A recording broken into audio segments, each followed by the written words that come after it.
End of story. I'm sick of hearing this sort of nonsense from these people. Ridiculous. You know? Shame on you people. You know? You've been here for 10 seconds and you think you're going to run the joint. I have to get your arm around because it's hot in here. I'm sweating like a pig.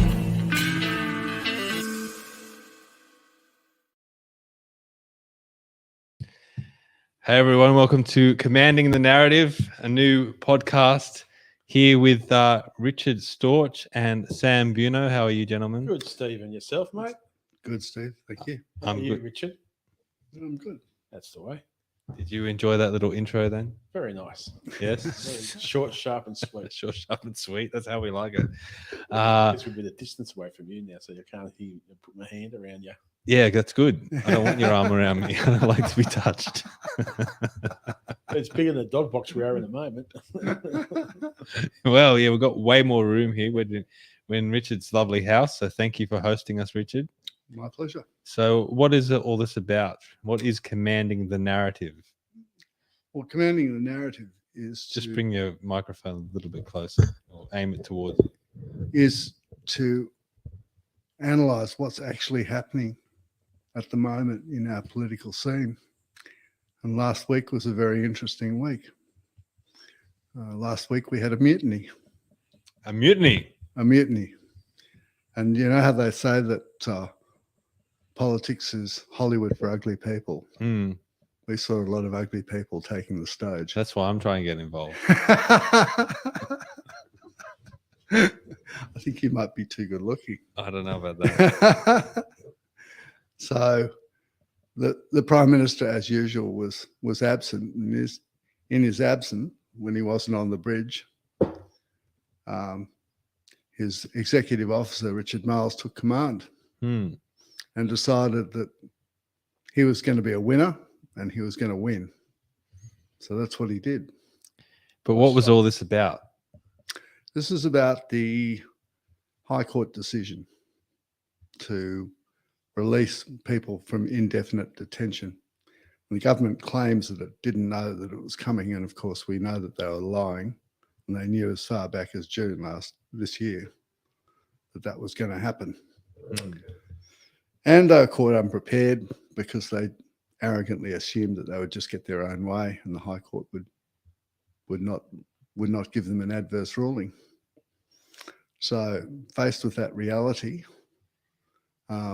we watched the Home Affairs Minister posture and lie and deceive and do all the things that she's so good at. So for people that don't know who the Home Affairs Minister That's is, Claire O'Neill. okay. And then she tried to sort of throw her subordinate, Andrew Giles, the Immigration Minister, under the bus as well. And in the end, Richard Marles went to Peter Dutton and said, what do we have to do to fix this? So Peter Dutton said, well, your legislation's rubbish. You've got to do these 6 amendments and then we'll support it. So Richard Marles made a point of reading out those 6 amendments in Parliament, point by point, so there could be no future revisionism about what had actually happened. Amazing week. The government lost its way after the High Court ruling, just on top of what happened with The Voice. I think they've just lost the narrative. And boy, like Christmas can't come quick enough for them. Yep. So you say Richard Marles was, I guess, the leader of this mutiny. So what was his aim? Well, in Hollywood, there are 2 famous mutinies. There's Mutiny on the Bounty, which has been made into a movie 3 times. Hmm. And there's the Cane Mutiny, which has been made into a movie now 3 times. The last version will be coming out very shortly. Hmm. And the Cane Mutiny is more appropriate because it's about a US Navy captain who becomes extremely paranoid. And he basically loses his command, or his ability to command, and puts the whole ship at risk, and the executive officer is forced to mutiny. Hmm. And most of the movie's about the court-martial. So basically that's what happened. That's the closest story that we can have to what happened last week. Okay. I have a slightly different angle to that. I think Miles tried to. What happened 15 years ago when the boats came to the country, they lost a plot there and they just didn't know what to do. And I think Miles Just come a bit closer, Sam. just decided, boy, we don't want to get caught up with this because this is in opposition Dutton's favour here. He lost a bit of skin from within his own party and membership base. They'd be saying to themselves, "What's going on here? We're basically liberal coalition light on this issue, and that's not what we stand for." And well, Miles has shown the political now, saying, "Boy, we don't want to get caught with this because we'll get killed." He said, "Well, he went to Dutton and said, okay, what do you want to do?" And as Richard said, "Do you do this, and we'll put it through." But the left wing of the Labor Party be just saying to themselves, "What's going on here?" Shocking. And they'd be saying, "What's the point of paying membership?" And don't you think that's a little mild? They would be going more than what's going on here, don't you think? I was being diplomatic. That's what Rich coming from me. Why be diplomatic? This is not a diplomatic situation. Yeah. I just think they've learned the lessons from 10 years ago. They want this is not their ground. They said, let's just get this done, get it out, cop a bit of stick in the weekend press, and then hopefully Monday come clean. What about Albanese in all of this? Well, he wasn't there, was he? He was overseas. Yep. Right. He didn't want a bar of it. I reckon. And he would never have agreed to the legislation in the first place, I don't think. And that's where the mutiny is, because it's Richard Marles's call, and he didn't have that call to make as deputy, but he made it anyway because he wanted to win. But a mutiny is a pretty serious claim. What's the outcome of it? What happens next? Well, it's only a pretty serious claim if you acknowledge that there's been one that's actually happened. I mean, Okay. Can't you see the denial? Yeah. So Albanese is just going to ignore what happened. Yeah, it's like, oh well, yeah, I would have done that anyway. Or if he's pushed, that's what he would say. But in actual fact, he would not have done that. But what's happening behind the scenes? Well, that's going to be interesting, isn't it? Unfortunately, we won't know that for another 15 years' time when they have their memoirs and things like that. 5 years' time, it depends on what. I think we might know a bit sooner. But nothing's been leaked in the press, so they're still pretty solid behind. There's been nothing. No. I can see cracks. There are cracks. There are some There are little cracks. splinters, but there's not cracks. Splinters. Splinters? No, I think Well, they're some cracks. of their cheerleaders in the Canberra press bubble of David Crow 3 months ago saying they're looking at a second term. Next thing you know, he wrote on Saturday that this has gone here, this has gone wrong here. This doesn't look good. The government's lost a bit of skin in this, and suddenly the opinion polls have come down a bit. And Oh, just a bit. yeah, It's the biggest fall I've ever seen. it's almost Rudd stuff, wasn't it? For 50. I mean, years ago? what we're what we're 5 weeks on from The Voice, and the government's lost 4 points. That's a lot of. That's the biggest. That's the biggest I've ever seen. Yeah. So under Rudd, we had pink bats, and we had boat arrivals, and we had tremendous amount of wastage and debt. And the kitchen cabinet. Yeah, and it saw Rudd not even serve a full term. He came back later. But how does this performance by the Albanese government compare to the Rudd government? Is it worse, or is it completely different, or is it slightly better? Is it more disciplined? These guys aren't as good at lying. Well, that's a good thing. No, it's a bad thing for them. Well, it depends on the perspective you're looking at, I suppose. I mean, Rudd could tell you that black was white, and a good part of the population would believe him. I think this government's run out of political capital, and I don't think anyone's really prepared to accept anything they say without a lot of skepticism. On the government side, that they would have had some good news yesterday with the inflation figure. It's down to 4.9, so it's better than 5.6. So any good news is good news for them. Do you really think it's going to help? Well, to stem a bit of bleeding at the moment, any news is good. But it's one figure. True, but at least we're when you've had a bad couple of weeks or bad since the voice, any news is good news. Sam, anyone that's paying household bills knows that if that's come down, it's only a temporary thing because all the rest of the bills are just going up and up and up. I know that, but I'm talking about the politics of it, not the person out Western Sydney and stuff like that. You know, I'm talking about the news is that the inflation has come down a bit, whether you like it or not. It's down to 4.9. That would give them a little bit of relief that there won't be an interest rate rise on Tuesday. That's all.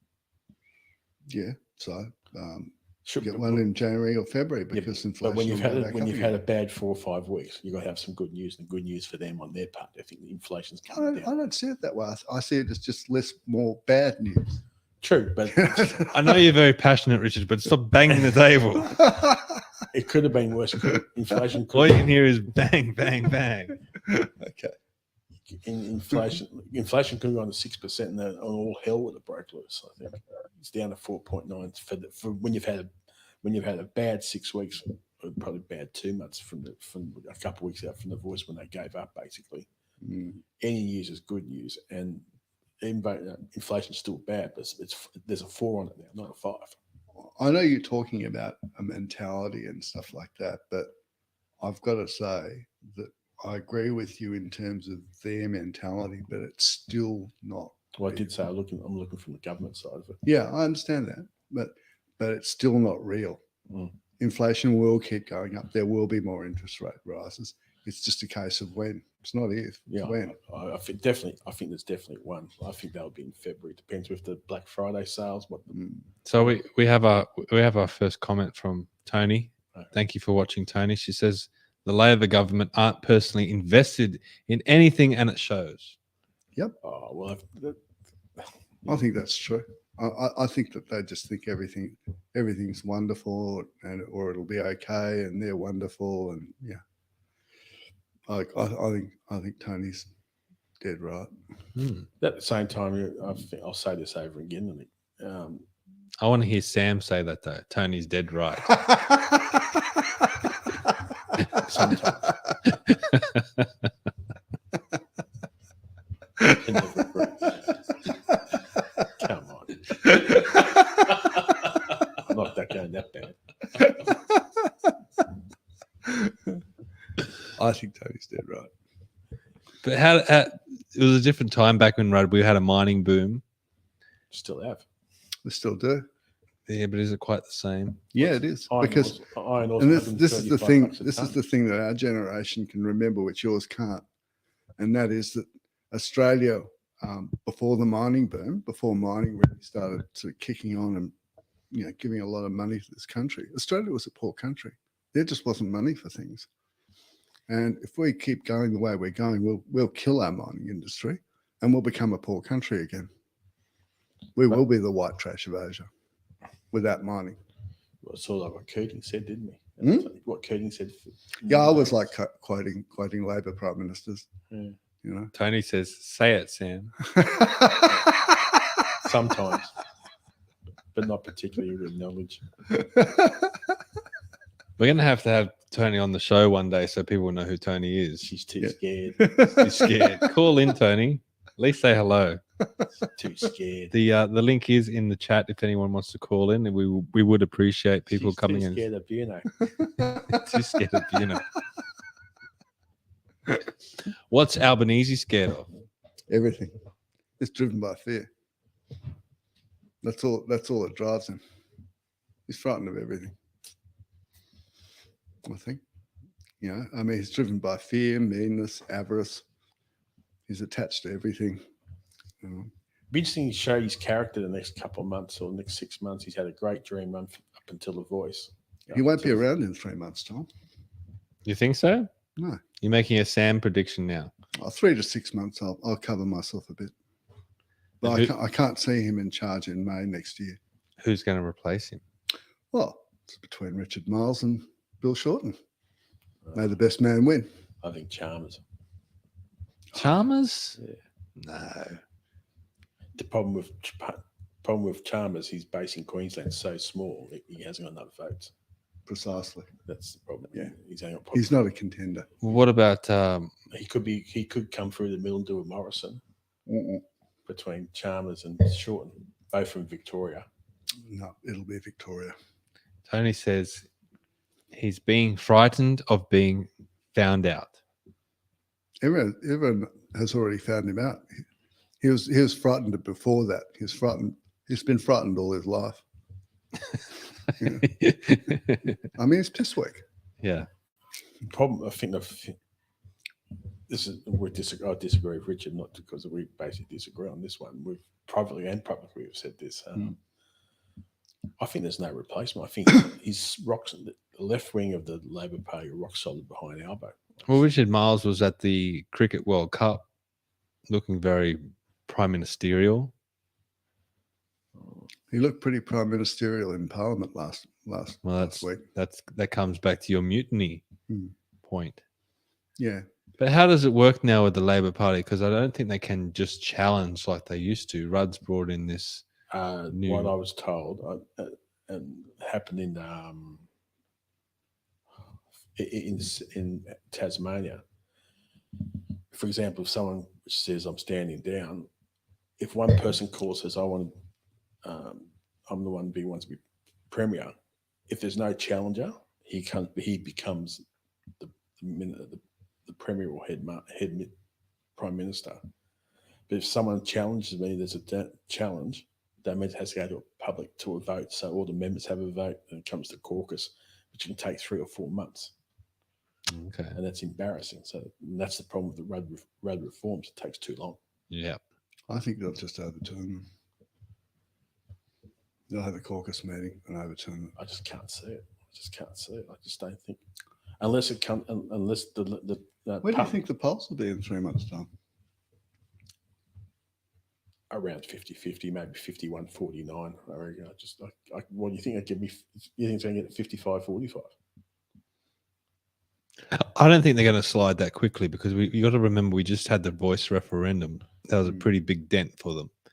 But what's to come in the next couple of months that's going to cause just as big a dent? I don't think it's going to be quite as I think steep. there's a loss of faith. There's disillusionment.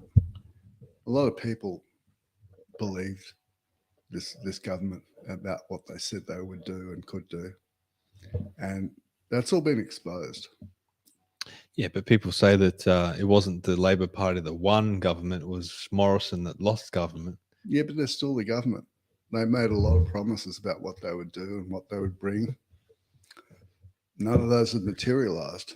None of the good ones, anyway. The $275 power thing is going to kill That's him. bad. That's going to kill him. Well, you don't make dumb promises like that. Well, they did. They always do. The biggest dumb one. Yeah, but people believed him. Wow. The biggest, dumbest one was when he said on election night, "I'm going to put a referendum on." Yeah, well, you know my theory on that. That scared the hell but Jesus. I think he just he got so excited that he's now prime minister, and he had to have some grandiose announcement, some grandiose statement, just like previous prime ministers had done before. Oh, we're gonna. But he had talked about it before. This was his vanity project to become a historic figure. Well, I mean, it didn't go so well for him. no. And so we come back on the other side. I think Dutton's done a good job. Dutton, he's shown his 20 years experience. Dutton has just been chipping away, not trying to make a big. It's like in cricket. He's not playing the big shots. No. He's just pushing the singles. Put one down the third man, leg lands the fine leg. Yeah. The thing what he's done is they're pretty. You've heard nothing about disarmament. You know nothing, so it's a pretty tight ship. But what he's done was he's shown his 20 years of leadership. And Susan Lay, you can bag the crap out of her, but she's been in Parliament for 20 years. You got Barnaby that's been there for 15, 20 years. There's some experienced people there. They got smashed in the inner city. There's still some experienced people there. So what they did was they let the government run there and celebrate for the first 12 months. Yeah. Let them play all their races. Now it's come back to bite them. That's experience. And Dutton's shown that experience. Dutton won't listen to what The Guardian says, won't listen to what Twitter says. We're doing it this way. And how safe is Dutton? Who's going to challenge him? Yeah, I can't think. There's no one. Well, the Liberal Party seems to be in this No, civil war. only in New South Wales. Yeah, and I mean, the Liberal Party's not in good shape in any state, really. But federally, they seem to be pretty strong. I think they'll. I think one of the measures of the strength of Dutton is that you really don't hear a lot of freelancing from the Liberal left. You hear Bridget Archer, do her stupid stuff. She's the lone wolf. But she's on her own. There's not 3 or 4 of them. Oh wow! I believe this. Tony says Sam's right. About what?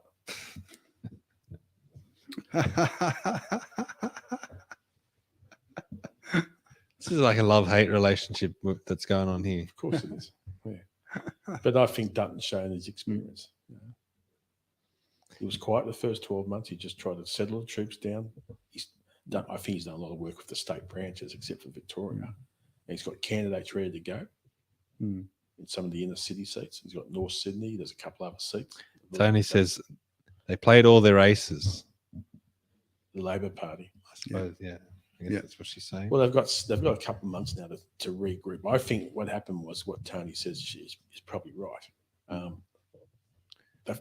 I think Labor, what the government said, we got beaten by the voice.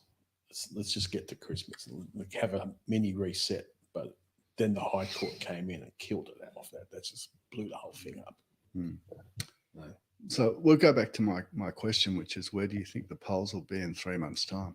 I think 51, 50. Depends how the economy's going. If inflation gets down to a low 4 or by Easter or February, March. Well, what are the next? What's the next big things? Queensland election in September next year. What about the misinformation, disinformation? I think that's done. It's in the back burner at the moment. People are still scared about it. Yeah, I know. But I know you and I were at a meeting in our area in the Northern Beaches, and people were very scared about it. And you and I were the only ones in there saying it's not going to happen. And the next, I think later that day, it was deferred. Back burner into the never ever. Well, they're claiming religious exemptions. Apparently, something was pushed through. If it's going to get through, it'll have to be done in the first half of next year, because you wouldn't want it done now with 4 months before election in, say, March of 25, which is only 16 months away. So you do it in the first half and try and get it's like cleaning all the rubbish out and make sure you got everything done 6 months out. For example, you want to be all clean, ready to go at the end of September, and give it a clean 6 months out before the election. That's where I think. I don't think they've got that sort of time. I'm still going to stand behind. I don't think Albanese will be Prime Minister in May.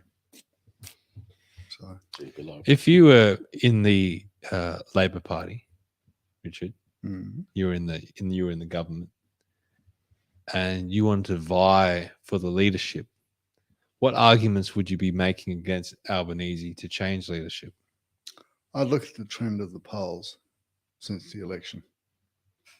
I would say we haven't had a narrative that's constructive for the last 18 months. We haven't addressed cost of living, and the country's screaming for us to do that.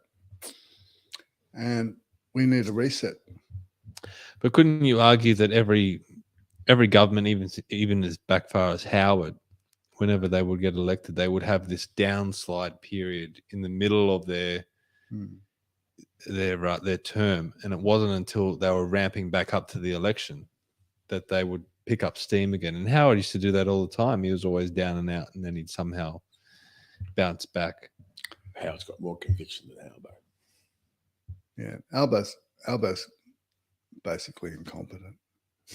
So I'm not going to argue there. He's got nothing to bring to the table. He's got no ideas. The only thing in favour of Albo, and we've disagreed privately about it, there's a lot of those senior ministers who went through Gillard Rudd, and they're not going to do what they did 10 years ago. There's no way they're going to say to themselves, we're not going to get into this situation. If we're going to die, if we're going to get beaten in 18 months' time, we might as well die with our don't be weak in the knees and pamper to opinion polls. So, Depends whether you're going to lose your seat and whether you think you've got a chance of seeing out your Well, career that's where in the your back seat. benches, obviously the back benches the next 2 months. There'll have been a lot of talks this week in private. Be interesting what leaks out to the press now. You've got to watch for David Crowe, or you've got to watch for some people in the Guardian and stuff like that and see what just a little bit leaks out. Tony's saying in Ireland they've used anti-Semitic hate speech to sneak through their disinformation bill. Well, we're always a year or two behind, so I don't know what happens then. I don't think the disinformation bill will go through. I just don't think so. I don't. Not when they've got no momentum. I think if it does go through, it will be more like their carbon tax or mining tax. It will get through, but it will be the death of their government, and the next government that will come in will repeal it. They're not going to put in that legislation. Think they're going to lose. If they're going to think they're going to lose government, they're not going to put that legislation through. Yeah, You've got to know. They don't have anything in the bank. They've blown their whole sort of bank account. And with me and Richard had a long arguments with these ones. Yeah. 3 things. Australians will generally give the government a benefit of the doubt. They generally don't sack first terms. Why they won't sack Albo? If there's a bit of stability there, they'll give them the benefit of the doubt. 2, a lot of experienced ministers there from Rudd, Gillard, Rudd. You've got O'Connor, King, Clare, Burke, Wong. The bloke, Burke, Clare, Plebiscite, and they had Plebiscite shove his guts, but they'll still ones. They'd rather be on the right hand side of the speaker than be on the left hand side speaker. And if it gets to do again, a lot of them might bail out and get out of Parliament. So we don't want to go through this again. Yep. I think they'd rather die on their feet than to be weak in their knees. Look, I understand the argument, and I don't disagree with it per se, but the thing is that the Cape Mutiny is about a captain who refused to change course, and the ship was in danger of being sunk in a typhoon. And then in that emergency, the executive officer of Mutiny relieved him of command and took over to save the ship, to save the crew. And this is the sort of situation which last week illustrated, I think. So that was just the first iteration of it. Yeah, and everyone's in denial about it, as Steve asked about. It's like, but there'll be more instances. This government is not travelling. It's stuck and it's sinking. We've talked about the government and the opposition. I agree. I think it's stuck, but I don't think it's quite sinking yet. Jesus, they've taken on a lot of water. They have, but they're still swimming. Yeah. Well, the pumps aren't working so well. Well, I just think if I think I said if these backbenchers go out, let them go out there. Let's say the polls are 52-48 in 2 months' time. What are you going to say then? No, okay. What's the primary vote of the Labor Party? If there's a 2 on it, that's when they're in a bit of trouble. Well, it will be. It'll be 29. Well, that's a bit of a problem, because if it's 29 and 13 the Greens, they can't win government. I mean, the Essential poll already reckoned it's 29. It's only the Greens that are sort of holding them up. Yeah, holding them up. Yeah. I mean, the Greens are not good for buoyancy, mate. They're not. Certainly. It's one thing we both agree on. So say we go to the next election and Labor lose a hell of a lot of seats. They will look to the Greens to form a coalition, but they would also look to the Teals. I think that more Teals would be more safe than the Greens.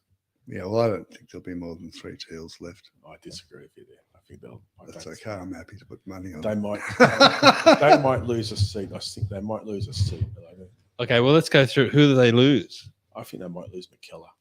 I'm sure they'll lose McKellar. That's all I think. She's underperformed. So North Sydney's There's going a to lot disappear. Yeah. There won't be North Sydney. That's 2. Right? Oh, well, I didn't talk about North Sydney losing. I'm talking about Goldstein. Okay, so but before we get ahead, so you're saying that North Sydney will be eaten up in the distribution? No, it'll be abolished. It'll be abolished. Yeah. And it'll be split off to everywhere else. Yeah. So North Sydney will become half Warringah and bit of Bennelong on the they'll lose a bit to Bennelong. I can never pronounce the name, but Kylie Tink, you'd think she would move to, and she might go down to Cook, for example. I hope she does. Anywhere but here. She'll leave Parliament. Well, they'll be up to the climate 200 people to decide who they. I mean, I've never seen a bigger Have they moron done- in Parliament. than Have her. they done anything? I will give you this. I did a little bit of research. We will talk about it later, probably. We were at the Reckless Renewables rally earlier today, and I spoke there. So I did a little bit of research I went on all the Teals websites, and I was a little bit impressed by Allegra Spender, I must say. I don't know. There's some Well, there's some stuff there about taxation that she's doing that I want to dig into. I kind of skimmed over it. Well, I told you Allegra Spender a couple of months ago. You still haven't sold me, but I think that's a rabbit hole I do need to go She's down. not a moron. No. So she's a little bit She's- different than the rest of them. She's very she's different. She's from a political family. Plus, she's got a big Jewish constituency, which she's got to be mindful of. So, different ball game. Okay, so out of the Teals, who's gone? So we've mentioned McKellar, Yeah. Sophie Scamps I is think gone. that's the only one. Who goes up against her though? Because Foley's they gone. had Felinski, Jason Felinski, but he's now the president of the Liberal Party. I don't think he'll go. I think Well, let's hope that Rory Amon moves to a higher level of performance. Tony says Sam's other girlfriend. Well, you better apologise, Tony. I said she was okay, and you still, you and Stephen said that she was not worth 4 bob. I think you half apologise, but you won't, so don't. But What did she say on taxation that you liked? oh, she said that we got to cut taxes and cut some spending. She's saying we've got to cut taxes. Yeah. Yeah, what I like about her is that she's ruthless. She'll do anything to win. Zali's like that too. You like Zali? No, but Zali's consumed with the image of success rather than the actual substance of it. So you're saying that Allegra wants to achieve? Yeah. Like for But the she wants good. to do good. She wants to do good. She's Joan of Arc. Right? She's not there. She's leading a holy cause. She might do this for Change the world and make it a better place. whereas Zali's probably there to say, "I like being in Parliament." Zali wants everyone to tell her how wonderful she Yeah, is. but what else is Zali going to do? Not much more. She hasn't got much intelligence, I personally think. Not much substance. But I think Allegra Spender's got a bit more substance. That's all. Yeah, she does. No, that's a rabbit hole we can go down. But the two Melbourne Teals are finished. Finished? I Yeah. disagree. I think they'll both hold, and I think Kooyong will be hold comfortably for the Teals. And Just maybe- lean into your mic a bit if you can, Sam. I think That's better. the way the demographics in Kooyong and pensing what they do with the redistribution down there, I think she'll hold comfortably. And Nick Moran is gone. and I think Not a chance. in Zoe Daniels' seat, I think she'll probably lose 1% or 2% with the Jewish vote around Caulfield and things like that. But that's a changing demographic down there too. There's a different. Depends element if here. if they lose that seat of McNamara, it might go. They're saying. Or Hang on. Didn't the Teals come out in support of Palestine? No, they've always believed in the 2-state solution. And Allegra Spender signed on to that too, did she? I think she did. Yeah. She came out differently, I think. But Well, So what- Holmes are caught in that they're a 2-state solution.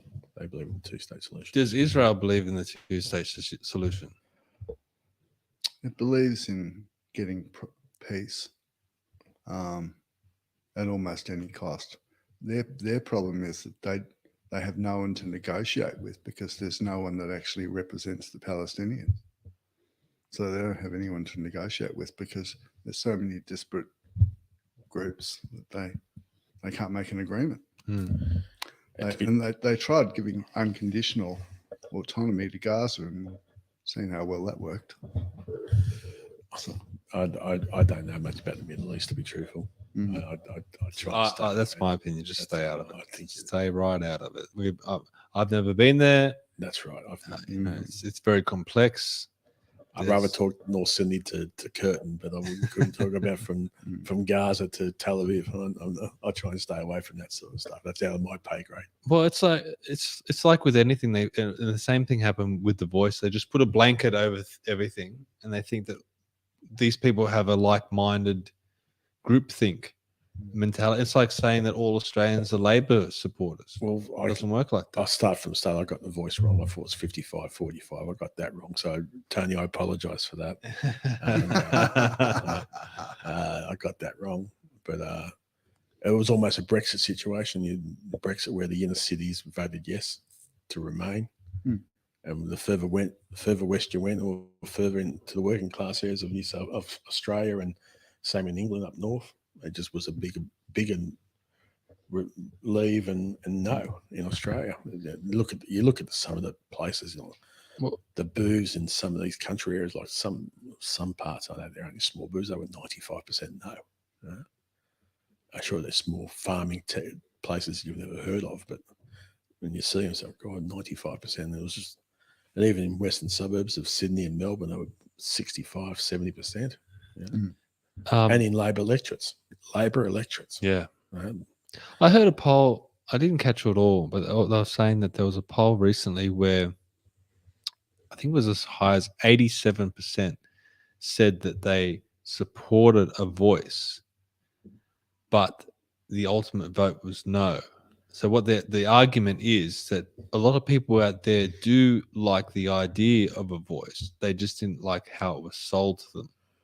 And it was the way that Albanese sold it and the Yes campaign sold it that they had to vote against. I disagree with you. I think what they want to, I think in the Constitution is what Dutton said. Dutton's right. Recognise Aboriginals, and that's it. Don't give them a voice. Acknowledge that they were here 60,000 years ago. That's it. 60 now, is it? What was it now? I don't know. I thought it That's was what they 55. will say. But I'm trying to acknowledge them in the Constitution. It's a big argument to have on that one. Does it matter if they were here 10,000 years? Or 60, yeah, is there that's any right. difference? What I'm trying to say is that basically acknowledging that they're in the Constitution, and that's it. And I think Australians would have got 90% would have voted yes to that. I want to go back to the Parliament because we've talked about Labor, and we've talked about Liberals, and we've talked about the Teals. What about the other parties that are still floating around? We've got the Greens. We saw them all stand up and walk out the other day. Oh, that's just a bit of publicity. But how are the Greens travelling? Pretty well, I think. Especially in the city. Yeah. I can't see them winning seats in Adelaide and Perth these days. I think But I would never believe they'd win seats in Brisbane. They did. well, a lot of renters. Well, Brisbane, yeah. So if it comes back to the Greens have been targeting the Palestinians, thinking they can win votes in Western Sydney, and where the Muslims in Melbourne, up in the north up towards the airport, and that Broadmeadow and stuff like that. Broadmeadows and North and west. North, from Broadmeadow around to the airport in Melbourne. We have a bit of a lengthy comment here from Graham, who contributes quite a lot. So hello, Graham. I'm curious to know why Western governments have such strong opinions about events in the Middle East. I would prefer them to focus on their own countries. The Australian government should have no opinion, which is how I tend to. If you're part of the world thing, you should have a policy on stuff like that. You just can't be saying we can't be neutral all the time or saying, oh, we don't want to know. We're just an isolated country. But should you be picking a side? Well, I'd like to pick a side. If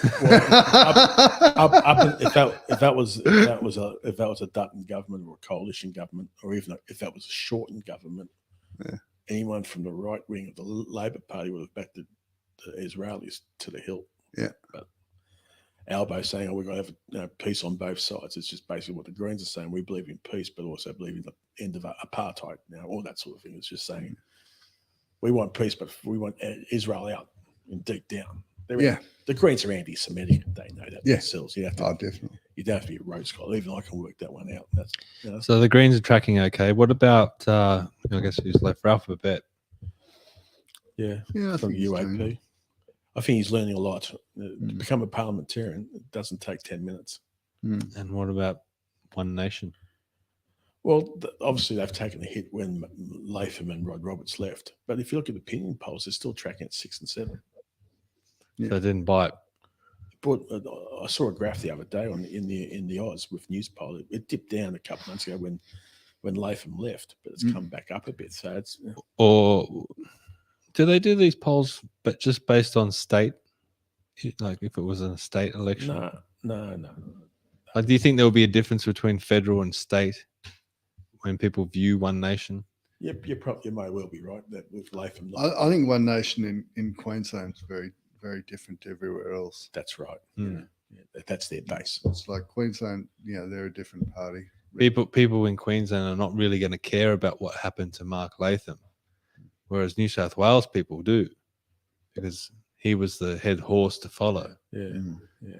And he had Rod Roberts with him. Now they're no longer there, and I guess a big heart. Their heart is gone. Their brain and their heart is gone. That's right. And there's not really anything left. No, there isn't. No, there's a lot of reconstruction to do if they want to get anywhere. Mm. The only thing in their favour is that they've got name recognition. They are part of the political system. And what about your good friends, the Liberal Democrats, which are now the Libertarians now? Is that right? Yeah, look, early days, still small. Early days. You've been around for 20 years or so, haven't you? Not really, I don't think. We'll see. We'll see how we go with the new name. That's going to be a real test for you. Hmm. You've got to work hard. There are a lot of people that are not that invested in putting a lot into it. I don't think. To some of the people I've spoken to, they're pretty passionate about them. People behind John Ruddock, they're passionate about it. Sam, how do you think John Ruddock is going? He's only been in Parliament for 6-7 months. It takes time. Some of the issues he's gone, I think they're not state issues, but that's the way he's gone. If he's looking at the bigger picture, longer game, that's obviously he's got a strategy behind it. That's the way it's going. Yeah. I might be a bit of a political nerd. I read Hansard. That's how boring a person I am. You read some of that, and some of the stuff he does talk. It's basically a bigger picture. Graham has put a comment. He says, "I agree. Latham is a big loss given his political experience." That's right. Certainly the political nous. Yeah. But just to come back to your question, I think the Lib Dems or the Libertarians, as they are now, have to have a lot of work to do building up branches, because there just isn't the capacity to do enough manning of booths and things like that, and letter drops, and even sort of established branches. And that's really what we've got to concentrate on. And I'm not sure we're sort of really on the right track yet with that. But we did have a very successful opening in the Southwest Sydney branch. You got some very good talent, young talent down there. Young people that who are enthusiastic. Yes, they're willing to do the work. That's sometimes. I mean, Yeah, that's a that big could make plus a big that difference. a lot of other parties are yelling for. They're desperate for people like that. Yeah, the sad thing is, do the Libertarians have a spot for these people in Parliament? Well, in lower house elections are going to be quite a thing. Yeah, I don't think we're there yet. So I think what John's got to do, and it's hard, is to try and get on the mainstream media. He might get on occasion with Corey Bernardi, but does he get quoted on Channel 7, the news on the 6 o'clock news, where Latham did a bit sometimes. Sure. Now, obviously, you've got to get on well. He's only been there for 6-7 months, 8 months, wherever it is. So he's got to have relationships with journos and stuff like that. So that takes time and trust. How trustworthy he is, who knows? But that takes time. That 10-second grab at 6:10 when people are sitting down at night, or over on YouTube or live, and say, "Oh, that's John Ruddock." Oh, okay. Just because Australia's still a lot of mainstream, not alternative media like this, but he's got to get some He's got to get in the mainstream media a bit more. So even a radio gig on 2GB or something like that, he's just got to. I think he's got to get a bit of mainstream, get a bit of, because obviously with Fordham, he goes all the way in New South Wales. He goes to Queensland too, does he? Don't know. Certainly would be all in New South Wales. So that's what he's trying to look at. Mm. I think going to Chris Smith, with due respect, TNT radio, and what It's picking up. ADHT. I've noticed with Chris Smith, a few months ago, he would say, call in, maybe he'd get one caller a week, or maybe a couple of emails a day. Not much. There wasn't really anything at all. You listen to him now, and he's getting more and more and more. More talk back. More, not so much talk back. He does get more talk back, but it's not a lot. He's getting a lot more comments. Okay. Comments on the chat, emails, that sort of thing. So That's sort of a guide. he's picking up some traction. Well, I was talking to a guy we went to that thing today on the top of Martin Place, and I was talking to another chap that would belong to ADH, yeah. and he was telling me, I must say his name. Can I say his name? Yeah. Nick Cater, and we was talking about how alternative media is working, and he was telling me that they're getting a lot more stuff, but the problem at the moment is they're not getting enough revenue, so they're looking for more people to try and back them in to get more resource, which is basically more money. Well, how do you make money out of streaming, really? If you Advertising is the only way, but who's going to touch ADH? Well, it depends if you're only getting 5,000 hits a day, or that's not going to really get commercialized. We've got we've got Graham in the chat. He said, in a perfect world, the minor parties would get together and find common ground. They could maintain autonomy while voting as a bloc. I know I'm just dreaming, but it could work if they became serious. And he's talking about federal politics mainly. No, he's not dreaming. There's talk about a joint Senate ticket. Now, whether that can actually manifest or not's another thing. But who's talking? Because these libertarians, they come out and say, well, we're thinking this, and everyone's going to agree with us, and then it never happens. No, there's talking from all sides. I don't know about One Nation, but I would suspect that it really requires being willing to give a lot more than you're getting in terms of who's sitting on the ticket. Because One Nation will basically demand to be on the top of the ticket. I disagree. I think One Nation will probably, well, as long as they're on top of the ticket in Queensland, they'll be happy. But everywhere else, they'll be quite happy to share it around. Will they? And then it's a case of whether, Clive Palmer's ego allows him to sort of let go of some sort of control. That's not. And still get money. That's the biggest question. That's the biggest problem. Yeah. So I'm not going to contribute $100 million to. I hear people like Joel Jamal and even John Roke, they say, if all the minor parties could get their acts together, they would have as many senators as the Greens have. Is that far off the mark? I think eventually that would be true. Perhaps not straight away. I mean, I'll be a bit more conservative than just such an out there sort of assertion. I think that's really quite bold. We'd be the same as the Greens if we all got together. It's like, no. The perfect in New South Wales, you'd think that what would happen if there was an agreement of that sort of stuff. That said, if Pauline says yes, we'll run dead to a point, and Lib Dems say we'll run, or the Libertarians run dead in New South Wales. Well, if Craig Kelly wants to go to Canberra, yeah, why not? Yeah. And then next time, but at the same time, the Libertarians and the One Nation, they need revenue of getting primary votes. So it's all about. Well, let's talk about this, because we were at the Reckless Renewables rally today, and it was a whole bunch of people that had come from all over the country. My oath, I couldn't believe that people came from Queensland, Victoria. Yep. Outback New South Wales. Yep. And they came here to tell everyone their story, which was great. That was fantastic, because a lot of Sydney people don't realize what's happening in these communities with these renewables projects and what they're facing with these projects. But I guess in the context of this conversations, we saw Craig Kelly speak, we saw John Ruddock speak, Barnaby Joyce was there, Alan Jones, a lot of the farmers, or some little guy named Stephen Tripp spoke. someone from One Nation spoke. What was your opinion of the people that spoke, or maybe that you spoke to in the crowd? Maybe who spoke the best? Who? Well, if you listen to the improvement? Well, you did, Steve. I mean, there's no question. You're by far the briefest. You're the most direct. Fishing. I've just thrown out the lure. Yep, got one. You didn't beat around the bush. That's for sure. But it was good. So some people went a bit too long. We won't name them, But if we look at someone like Craig Kelly,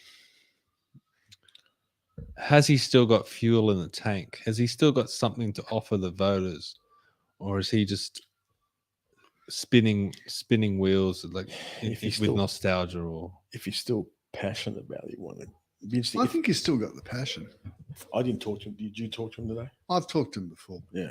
I'll say one thing about Craig Kelly: he comes early and he stays late. Like Barnaby did today. Yeah, Barnaby was the same. Yeah. Some of them came in, spoke, and left. I stood for 5 minutes, then they went across the road. Yeah. Yeah.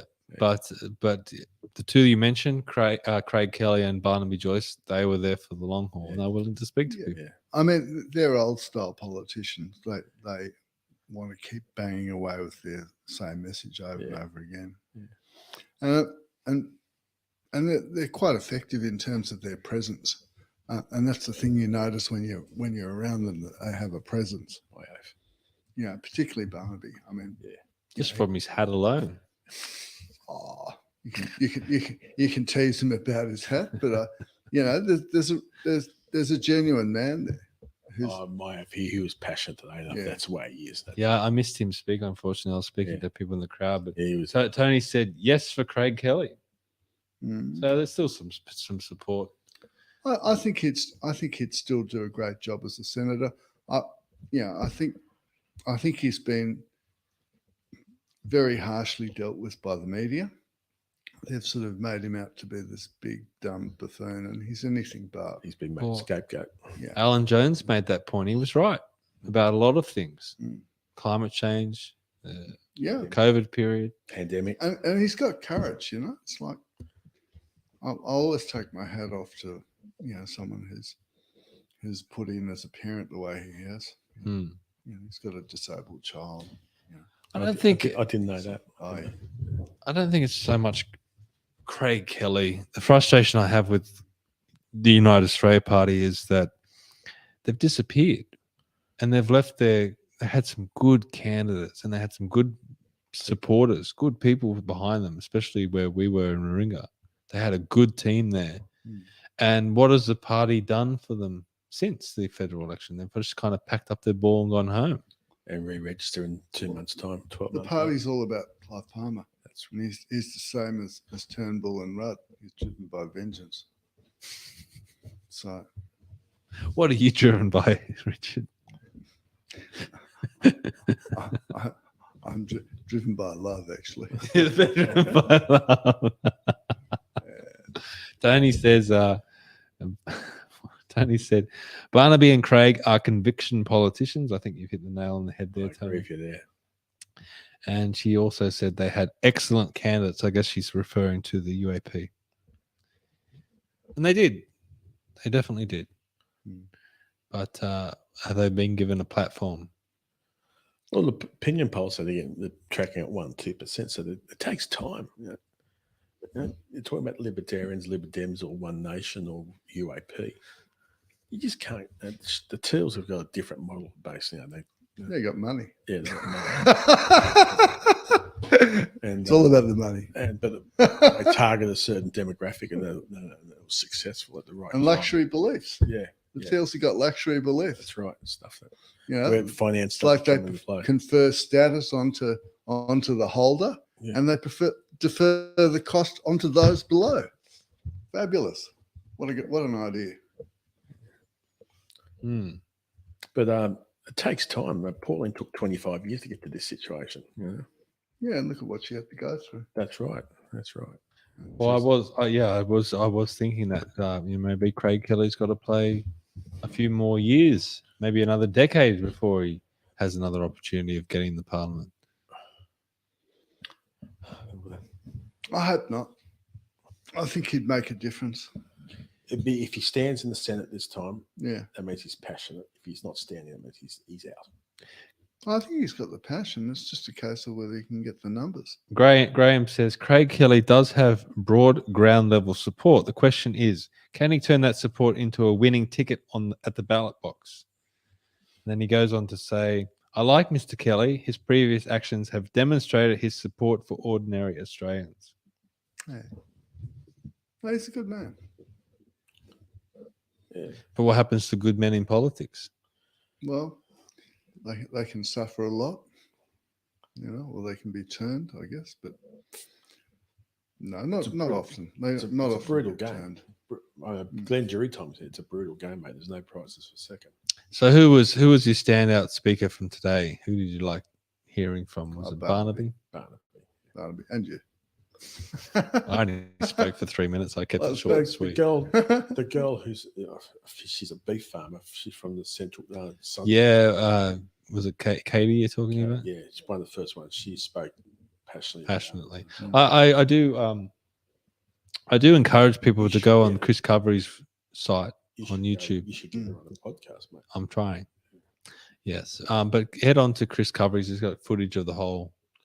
And maybe whole that thing. bloke that was on. He's from Coolah, from out the back of behind the Liverpool plains there. He'll do a podcast. Well, everyone I spoke to had a very common theme to them. They said that their local representatives weren't listening to them and hated them, whether it be council, state, or federal members. And the other thing was that their local papers had banned them from submitting any more articles. Right. So they're getting shut out completely. And these big renewables companies would give them maybe a last minute notification of a meeting that would take place or their plan for work, just so they can turn around later and say, we've consulted the community. That's right. That's how these are working. Yeah. So these projects are going ahead. These people that are pushing back against them are not getting any support from anyone.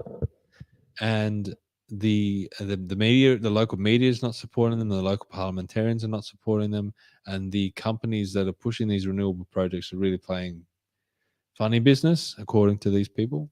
And it was just good to see them all get together because they've all formed little groups in their own communities where they've come together today as a collective. Look at today, there was people from Queensland, people from the Port Stephens and north of Newcastle. A lot of people down from in Illawarra. down in the Illawarra, yep. People from Melbourne, Victoria, and people out the back of Coolah, Dubbo region, and some stuff around. Yeah, there's a bloke that spoke passionately from Yass. So it was a good cross section of people around the country. Yep. Does Barnaby get back to the Nationals leadership? I'd love him to, but I don't think it's going to happen. He's just a good local member. Maybe his wife might. Which one? Vicky. Well, you never know. She's young enough to take over from. Yeah, why not? Okay, so we're at the hour mark now. Should we wrap things up? Have you got anything else to say, Richard? No, I think that's it. Yeah. We had a couple of other issues to go. Well, what do you want to talk about? No, we probably We can wait. We can wait until next week. Next week. Next week. I thought this was going to be a monthly thing. Now you Next month. jump on that. No, I just think. I guess we should ask people watching. Should it be fortnightly or monthly? Monthly. Yeah. And maybe I don't know one around Christmas, New Year's when it's pretty quiet. We might come back when You want to do a year in review? You want to do one now? No, not now. Well, these because the Parliament finishes today or tomorrow. Tony says fortnightly. She loves you guys. No, Tony. Well, you'll get bored. You'll get the bored. That's killed it. You'll get bored in the shits with me after 2 weeks. So I think you guys. I think I'll get phone calls tonight going. You know what we should talk about next? We said, okay, Yeah, that's probably good. But no, just I think monthly, Yeah, I think that's- and I think the year in review you can do it now because simply there's nothing going to go on the next couple of weeks. I got to teach you boys how to use the microphones and yeah. Stop banging the table and Sorry. stop leaning back in your chair and Yeah, looking like this. Yeah, I know. Yeah. Not used to this sort of thing, but I tell you, it's pretty good equipment, mate. I'll give you this, mate. You bought the Mickey Mouse stuff. Very good. Thank you, sir. Yeah, but the parliamentary year's finished now. So you got a few more tricks up there, have you? Oh, I'll add to it. I want to get some Trump on there. All right, okay. China. isn't it? Or you are fake news. I'll get those ones on there somehow.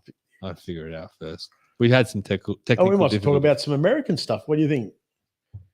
Is it going to be Biden and Trump? I'm not interested in American politics. You're not interested in American politics? Really? I'm not interested. Why is that?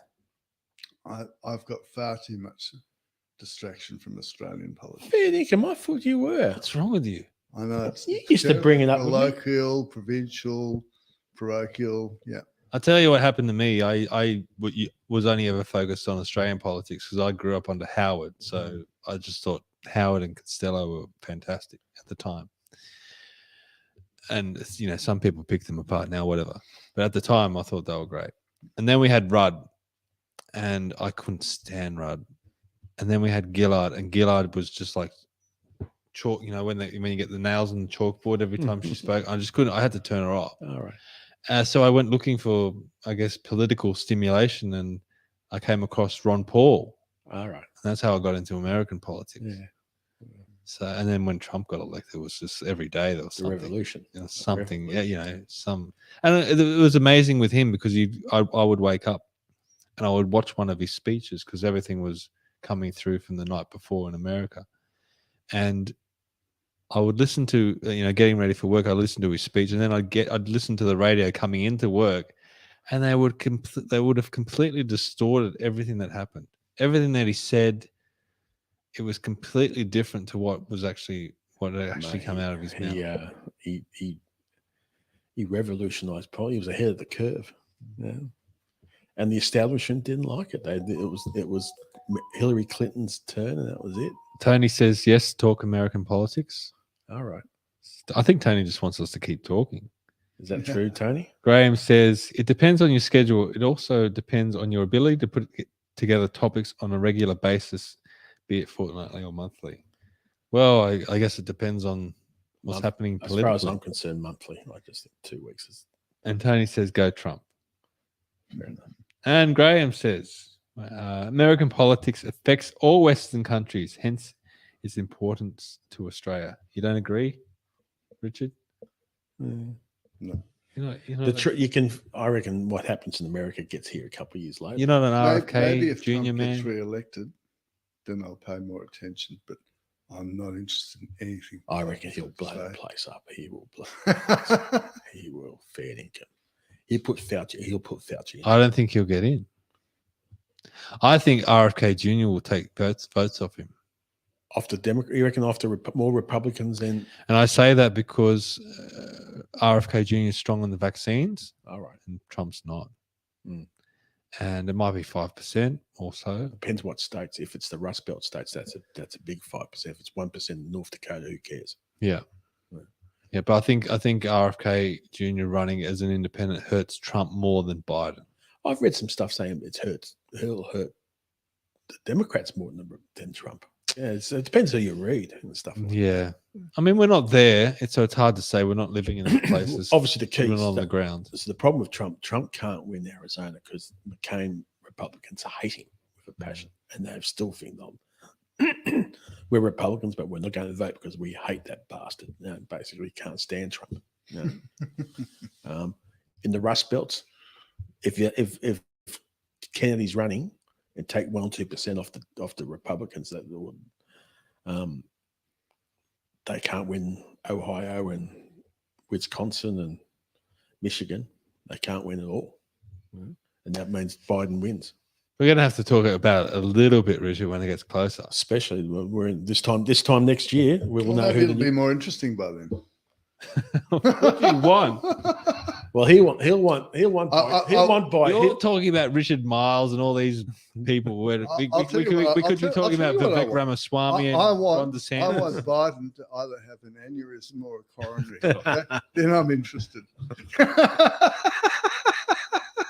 Yeah, live on stage. Did you see the other day saying when he was in China said that basically China is a dictatorial country? You asked me what I wanted. He was telling you the other day when he said at a speech when Z was over in Graham says Australia's current political talking points were mostly born out of America, so it does have context. Really? Richard, yes, that's according to Graham. Tony says 25th Amendment. What's the 25th Amendment? 25th Amendment, I'm pretty sure, is when the president is not fit for fair enough. service. Well, it could have been the last 2 years. Well, what's been going on? He's freaking hopeless. He can barely walk. You see the turkey thing the other day where he just walked off and went back inside? They reckon he shot himself. Oh, did they? That's what they said. He pooped himself. I'll tell you when he's finally out of the White House, there'll be some interesting stories and be interesting in some books that comes out. You know, they'll leak it to the Washington Post and New York Times when he's gone and say he was just a. I'm not quite sure about this comment from Tony. She says, "Yes, Sam, and see Blinklin's face." Yeah, that's right. That's what I was going to say before I was interrupted by these two. After Biden said Z is a dictator. That's right. She is a dictator. Yeah. And you could see the Blinken's face said, "Oh God, I've busted my ass for the last couple of months to ease the relationship." This silly bloke who's half dementia said he's a dictator. Blinken's face said, "Oh, this silly old bastard! What the hell's going on here?" And the Chinese can't stand that stuff because I remember one time John Cena came out and said Taiwan was a country. Yeah, and he had to go on and make this video where he was speaking in Mandarin or something or other, and he had to profusely apologize. Well, look at what they call Albo, the handsome boy. Handsome boy. Yeah. Oh, we could tell a few stories about Albo. Well, I've heard in Canberra the last 20 I think years. I just threw up in my mouth. Handsome boy. He's and you know what Dutton said about that? He said, "At least I'm not Ronald McDonald." I mean, that's so patronising. So, the Chinese are so expert in sort of, subtle put downs. And it's like Albo's such a moron. He didn't even understand that he'd been patronised. So, it's not very convincing. Well, no. Yeah, I still think Trump and all that sort of stuff. I'm still a Trump man, but joy, if he gets in, mate, he'll blow the place up. I would say this: Fauci be in jail. Oh no, because then Trump will be in jail. Trump really? endorsed Fauci To a point. If RFK Jr. gets in, maybe Fauci will be in jail. Maybe. I mean that's more likely because RFK Jr. came out. I think he's even said. Maybe. Where is he from? Is he from New York? You've asked me this. I don't know. One of those upstates, isn't it? I don't think. I think it's somewhere else. It's not New York. Okay. Anyway, the only thing that interests me about American politics is whether an American president is a good friend to our country. That's the only thing. And it's that will never change. Americans need Australia more than we need America, I think. Or both mutual because we've got no security. If the Chinese ever get on, there's a vast difference between the friendship that Obama showed us and say the friendship that George W. Bush showed us. Times have changed because as far China's as Australia is concerned, George W. Bush was one of the greatest American presidents of all time because he did all this stuff for us, the free trade deal. That's a huge rabbit hole. That's another episode we could talk about. Well, I'm just saying the free trade. I mean, he might have been one of the most ordinary and terrible U.S. presidents for America, but for us, he was sensational. Free trade agreement. Let's all bang the table together. 1, 2, 3. We just lost our audience. Lost their hearing. Okay, so Graham's got another comment. Perhaps our PM gets his advice from Brandon. Let's go, Brandon. What's some bloke in Ohio State? stadium in a football game. Tony says, Trump, he's our man. If he can't do it, Putin can. Great. And Tony also says, I would argue that we don't entirely need America. Tony, get back on the pills, mate.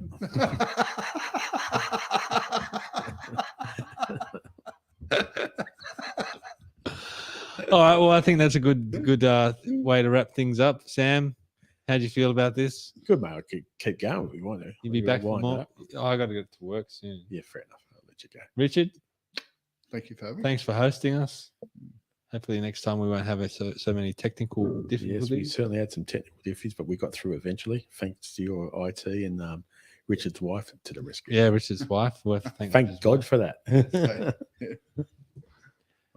All right. Well, if everyone's, I hope everyone's enjoyed watching this. So it's a little bit different than what Adam and I normally do on the X Candace. But check out the X Candace this Sunday night. We'll be back again as normal. We won't be stopping the X Candace. This is just something else extra. A supplementary. Yeah, we always got to expand. You know, as I always say, Adam and I say yes more often than not. And it's just unfortunate. Adam lives on the other side of the earth, so he couldn't join us. But maybe in the future we can have Adam along, and other special guests as well. I'm going to leave that up to you, Richard. The only problem with can Adam play second fiddle? To who? Me and Richard. You're gonna have to ask him that in person, but I'll tell him that. Yeah, you got to play second fiddle, mate. We're the gold medal here. You sit there and you shut up and do as you're told. All right, thanks everyone for watching. We'll see you next time. Period. End of story. I'm sick of hearing this sort of nonsense from these people. Ridiculous. You know? Shame on you people. You know? You've been here for 10 seconds and you think you're going to run the joint.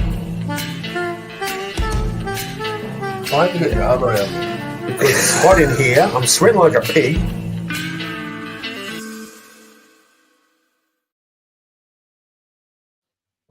Only